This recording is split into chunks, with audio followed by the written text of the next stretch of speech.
La majorité des médecins ne veut faire que du 9 à 5. Or que ça tombe bien car il semble que les cancers les plus pernicieux ne se développent que durant les heures ouvrables et prennent un coffee break de 15 minutes en après-midi. Voyez comme le petit Jésus a bien fait les choses.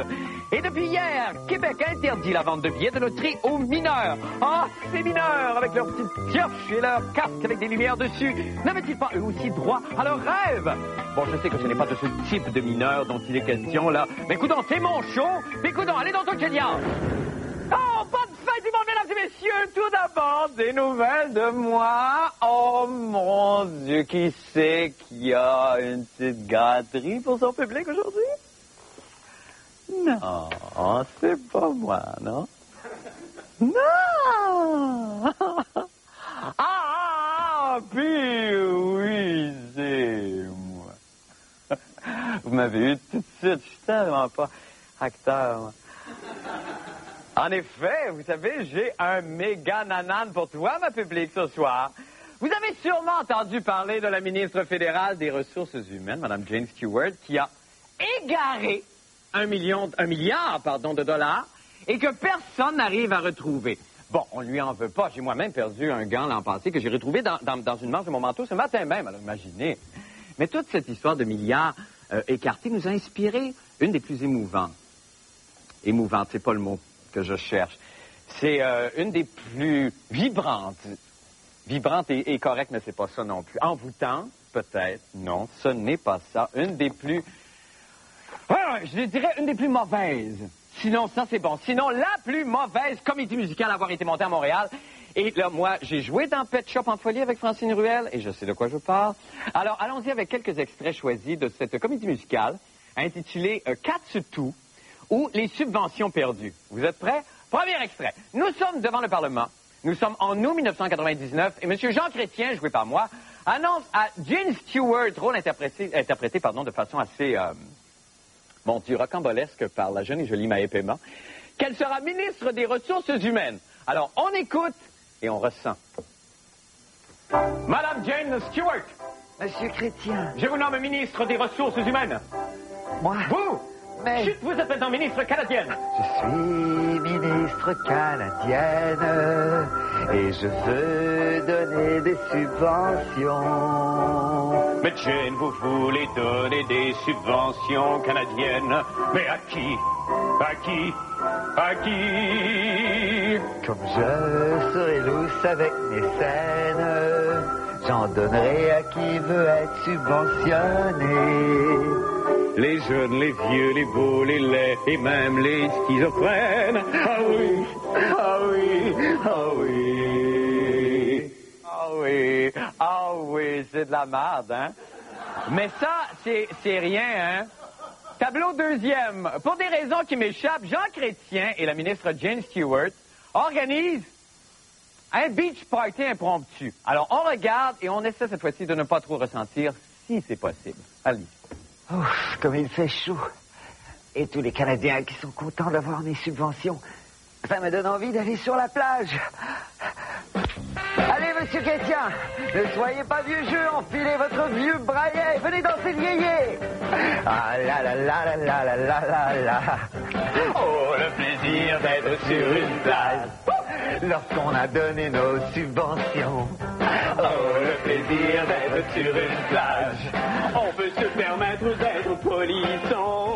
Oh, le plaisir d'être sur une plage. Et on oublie nos soucis, on oublie les millions. Oh, le plaisir d'être sur une plage. On a du bon temps et on est incompétent. Oh, le plaisir d'être sur une plage. Ah non, mais non plus, j'en peux plus. Tableau troisième, le drame se noue, là. Sous un ciel étoilé du 19 janvier 2000, M. Jean Chrétien apprend que Jane Stewart a égaré $1 milliard. S'ensuit une chanson. Bon, on regarde pas trop et on ressent qu'en cas de nécessité absolue. Je vous prie, on regarde. Qu'est-ce que c'est? Madame Stewart, qu'est-ce que vous cherchez? Rien, monsieur Chrétien, rien. Vous me cachez quelque chose? Non, non. Oui, oui. Non, non. D'accord. Ah, merci Marco. Qu'est-ce que c'est? Une lettre du vérificateur général. Fichtre! Musique! Madame Stewart, il manque $1 milliard. Qu'avez-vous fait de vos subventions? Je ne sais pas, je ne sais plus. Il était dans mon caleçon. Vous allez vous faire sloguer par les membres de l'opposition. question. Je sais très bien, monsieur Chrétien, là je fais dans mon caleçon.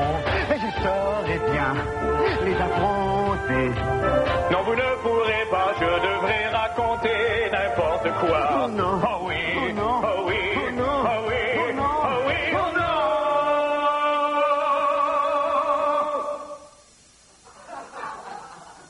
Pas bon, hein? Et aussi surprenant que ça puisse être, la guerre de 100 ans a fait beaucoup plus de victimes que ce qu'on vient de voir. Enchaînons, tableau 4e. Jane Stewart fait face à son destin. Une des pires finales du répertoire contemporain, je pense. Et ça, là, ça inclut même la finale de Pet Shop en folie, où Francine Ruel avalait un melon d'eau tout rond et dansait la claquette pendant 45 minutes, en crachant les pépins jusqu'à la rangée H du parterre, sur un public ahuri et déçu. On regarde le 4e acte et on souffre. Madame Stewart, dites-nous la vérité. Avez-vous, oui ou non, perdu 1 milliard? Mais répondez à la question, Madame Stewart. Non, mais je vous ai laissé tomber, monsieur Chrétien. Mais non, ne dites pas ça, mais non. Eh oui, je vous ai laissé tomber. Qu'est-ce que je vous ai dit, là? Pardon. Je vous pardonne, ma chérie. Non, vous n'avez pas voulu. Vous fourrez, monsieur. Vous fourrez. Merci beaucoup. Merci tout le monde. C'est déjà terminé. Maintenant, pour les nouvelles de la fin du monde. Eh bien, depuis hier, le gouvernement du Québec interdit aux vieilles filles de manger de la gomme. Autre nouvelle depuis hier, le gouvernement du Québec interdit aussi aux détaillants de billets de loterie gratteux 6,49, bon, l'auto-perfecteuil, là, j'en passe, de vendre les 10 billets aux jeunes de moins de 18 ans. Allez, hein? Hein? À quoi ça, Marco, hein? Les loteries, hein? Laisse pas là un bon prétexte pour se remémorer des belles histoires de l'ancien temps, tout en se brassant les culottes. Moi, là, dans mon ancien temps, là, les loteries, on touchait pas à ça. Ouais, non, Madelon. Non, on avait des thèmes Pinky, nous autres. Quand tu allais au magasin général, ils te donnaient un thème Pinky que tu collais sur une carte. Quand ta carte était pleine, tu criais « Pinky! » C'est tout.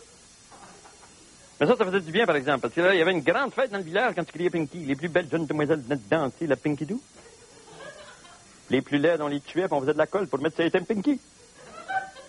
Ça, c'est le cercle de la vie, ça. C'est le même, ça marche. Pour en revenir à cette fameuse loi qui interdit aux jeunes d'acheter des billets de loterie. Monsieur Jean-René Dufort a tenté de voir aujourd'hui. Si elle était respectée, vous allez avoir des surprises. On regarde ça.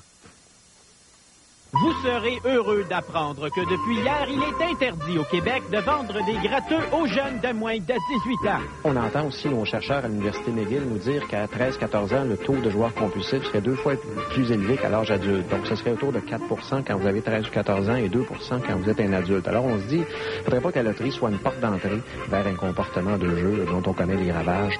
N'ayant rien d'intelligent à faire aujourd'hui, la fin du monde a entrepris de vérifier l'application de cette loi à l'aide de ces 3 jeunes espions, Bobby, Emmanuel, Penelope et d'une subtile caméra cachée. On a 11 500 points de vente à travers la province. Alors, l'achat de billets, il se fait par l'intermédiaire des détaillants. Alors, ce sont ces gens-là qui doivent veiller à faire respecter la loi. OK, tu t'achètes une roue de fortune puis une Kit Kat.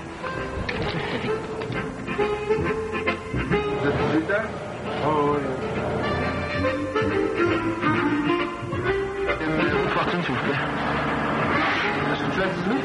Ah oui. Tu as avec vous? Non, j'ai pas de carte sur moi. Non. Je m'excuse. Ah.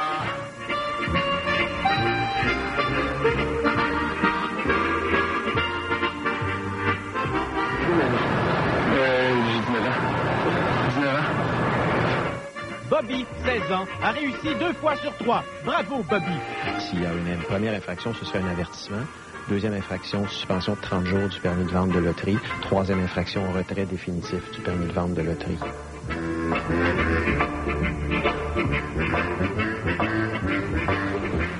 Mission accomplie. Emmanuel a réussi 1 fois sur 2. Bravo quand même, Emmanuel. C'est sûr que les jeunes vivent dans la même société que nous. Quand ils entendent que le gros lot est à 10 millions, 15 millions, bon, ils voient des émissions à la télévision, ils voient des publicités. Alors, c'est des êtres humains. Et maintenant, Pénélope. Et je prendrais une lampe magique, s'il vous plaît. Lampe magique, oui. Oh, t'es trop jeune. Mais c'est pour maman, c'est parce qu'elle est malade chez nous. Il y a des nouvelles lois, là, maintenant que tu dis OK. on n'a pas le choix. C'est le devoir, hein, elle veut. Oui, c'est le devoir. OK, c'est bien. Pénélope a réussi 0 fois sur 2, mais a tout de même acheté le devoir, ce qui est extrêmement courageux. En tout, 3 essais sur 7 ont été fructueux. Ici Jean-René Dufort, à Montréal. De retour avec Jean-René en studio. Jean-René, 3 essais sur 7 quand même. Mais t'as-tu vu la fille de notre rédacteur en chef, Jacques Mathieu, bien élevée? Ben oui, la jeune Pénélope. Elle rapporte le devoir. Non, oui, bien évidemment, cette famille, Seigneur. Jean-René, là, comment on peut faire? D'abord, on est les derniers, nous, comme province, le Québec, à adopter cette loi-là, parce que dans les autres, on contrôle dans les autres. En Ontario, Oui. j'ai tout ça, on contrôle. Comment on y parvient? Parce que c'est un non-sens. Ils font de l'argent énormément. Et c'est l'Auto-Québec qui est en charge, enfin, les détaillants qui sont en charge de protéger leur propre machine. Oui, en Ontario, c'est depuis 1997 que les jeunes n'ont pas le droit d'acheter de gratteux. Oui. Aux États-Unis, c'est contrôlé dans 42 États. Et c'est les détaillants qui doivent vérifier, as-tu ta carte, sinon tu peux pas acheter de gratteux. Et même si ta maman est malade, ils sont pas supposés t'en donner. Mais bon, on a vu que nous, on a réussi à en obtenir 3 fois sur 7. Ce qui est quand même pas pire. Bon, Donc 40% de succès, c'est pas pire. C'est pas mal. Mais là, ça veut dire, est-ce que, normalement, s'il y a des poursuites qui sont intentées, qui va poursuivre quoi? L'Auto-Québec va pas se poursuivre elle-même? Non. Les détaillants, est-ce que c'est vrai qu'on peut enlever la machine qui appartient aux détaillants, si C'est ce que éventuellement? l'Auto-Québec dit, mais l'Auto-Québec mentionne qu'ils n'iront pas envoyer des enfants piégés dans les dépanneurs comme ça. D'accord. Ça va fonctionner par plainte. Si quelqu'un se plaint, OK, ils donc. vont faire des poursuites, mais ça ira pas plus loin que ça. Premier avertissement et ça va aller au 3e avertissement Parce que là, seulement. vraiment, on va agir t'enlève comme il faut. ta valideuse. D'accord. Alors, nous allons nous quitter là-dessus. Merci infiniment, Jean-René. Bonne fin de soirée à vous. Allons faire une petite pause et nous revenons avec d'autres nouvelles. Restez là.